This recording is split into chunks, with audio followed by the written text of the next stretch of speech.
नमस्कार। आज हम एक अहम मुद्दे पर बात करने वाले हैं।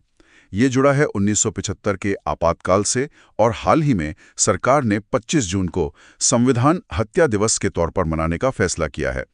तो आज हम इसी कनेक्शन को समझने की कोशिश करेंगे। हमारे पास कुछ लेखों के अंश भी हैं। हम देखेंगे कि संवैधानिक पहलू क्या हैं, ऐतिहासिक संदर्भ क्या था और इस दिन को इस तरह याद करने के पीछे क्या वजह बताई जा रही हैं। तो कहाँ से शुरू करें? संविधान से ही करते हैं ना? जी बिल्कुल। संविधान का भाग 18, इसमें आपातकालीन प्रावधान दिए गए हैं। अच्छा। अनुच्छेद 352 से लेकर 360 तक।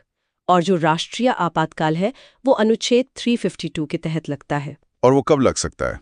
देखिए, 3 आधार हैं: युद्ध, बाहरी आक्रमण या फिर सशस्त्र विद्रोह। हाँ, सशस्त्र विद्रोह, आर्म्ड रिबेलियन। लेकिन पहले ये शब्द नहीं था शायद। नहीं, पहले इसकी जगह आंतरिक गड़बड़ी शब्द था। और इसी आंतरिक गड़बड़ी के आधार पर ही 1975 वाला आपातकाल लगाया गया था। अच्छा, तो ये आंतरिक गड़बड़ी शब्द ही वो वजह बना? हाँ, और बाद में इसको लेकर काफी बहस हुई। फिर 44वां संविधान संशोधन आया 1978 में, और उसी से आंतरिक गड़बड़ी को हटाकर सशस्त्र विद्रोह कर दिया गया, ताकि इसका गलत इस्तेमाल ना हो पाए, है ना? जी बिल्कुल। उसे ज्यादा स्पष्ट और सीमित करने के लिए ये बदलाव किया गया था। ठीक है।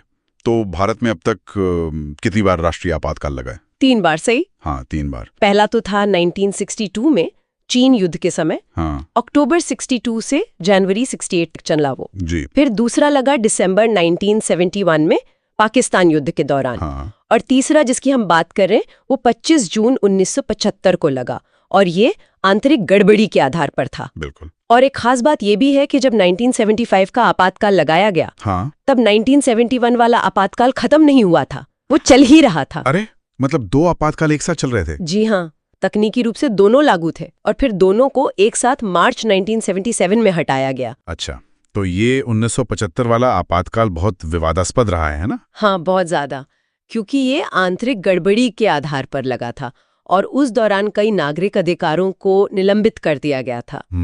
बड़े पैमाने पर राजनीतिक गिरफ्तारियां हुई, प्रेस पर सेंसरशिप लगा दी गई, मतलब लोकतंत्र पर इसका बहुत गहरा असर पड़ा था। इसीलिए शायद इसको लेके इतनी चर्चा होती है आज भी। जी बिल्कुल। तो अब आते हैं हाल की घटना पर। प्रधानमंत्री मोदी ने 25 जून 2025 को संविधान हत्या दिवस के रूप में मनाया और कहा कि लोकतंत्र के रक्षकों को श्रद्धांजलि दी। ये क्या है पूरा मामला? हाँ, देखिए, ये एक सरकारी फैसला है। 11 जुलाई 2014 को एक अधिसूचना जारी हुई। अच्छा। और फिर वो 12 जुलाई को भारत के राजपत्र मतलब गजेट ऑफ इंडिया में प्रकाशित भी हो गई। तो इस अधिसूचना में क्या कहा गया है? मतलब क्यों मनाया जा रहा है ये दिन? सरकार का क्या उद्देश्य है? अधिसूचना के मुताबिक इसका घोषित उद्देश्य ये है कि लोगों को जागरूक किया जाए। किस बारे में? सत्ता का बहुत गलत इस्तेमाल किया, तो उसके बारे में लोगों को बताना। मतलब इतिहास का एक पार्ट। हाँ, एक तरह से। अधिसूचना में ये भी लिखा है कि इसका लक्ष्य ये संदेश देना है कि अगर भविष्य में कभी सत्ता का ऐसा दुरुपयोग हो तो लोग उसका समर्थन ना करें। यानी एक चेतावनी की तरह कह सकते हैं। अधिसूचना में जिक्र है कि उस आपातकाल में कथित तौर पर लोकतंत्र का गला घोटा गया और लाखों लोगों को बिना वजह जेल में डाल दिया गया था। अच्छा। लेकिन यहाँ ये ध्यान रखना जरूरी है कि ये जो बातें हैं, लोकतंत्र का गला घोटना, लाखों लोगों को जेल, ये उस अधिसूचना के नजरिए को बता रही हैं जो सरकार ने जारी की है। समझ गया। मतलब ये सरकार का पक्ष है जो अधिसूचना में दर्ज है। तो अगर हम आज की बातचीत को समेटें, हाँ। हमने आपातकाल के संवैधानिक आधार को समझा, अनुच्छेद 352 जी। और उसमें वो आंतरिक गड़बड़ी से सशस्त्र विद्रोह वाला बदलाव क्यों अहम था ये भी देखा। हाँ। फिर हमने भारत में लगे तीनों आपातकालों पर बात की, खासकर 1975 वाले पर और उसके प्रभावों पर। बिल्कुल। और आखिर में हमने देखा कि 25 जून को संविधान हत्या दिवस के रूप में क्यों मनाया जा रहा है, इसका घोषित उद्देश्य क्या है। हाँ, पूरी तस्वीर यही बनती है। लेकिन ये सब सुनकर एक सवाल मन में आता है। जी पूछे। अगर ये दिन मनाने का घोषित लक्ष्य है कि भविष्य में सत्ता का दुरुपयोग रोका जा सके, तो क्या सिर्फ एक दिन तय कर देने से ये हो पाएगा, या लोकतांत्रिक मूल्यों को बचाने के लिए और क्या चाहिए? ये बहुत जरूरी सवाल है। देखिए, अधिसूचना का घोषित लक्ष्य तो यही है ना कि भविष्य के लिए सबक मिले। हाँ।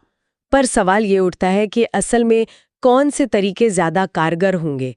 कार्यपालिका अपनी सीमाओं से बाहर ना जाए, इसके लिए क्या तंत्र है हमारे पास, या लोगों में किस स्तर की जागरूकता चाहिए? सही बात है। क्या सिर्फ एक दिन याद दिलाना काफी है, या फिर हमें संस्थाओं को और मजबूत करने और नागरिक समाज को और सजग बनाने पर ध्यान देना होगा? ये वाकई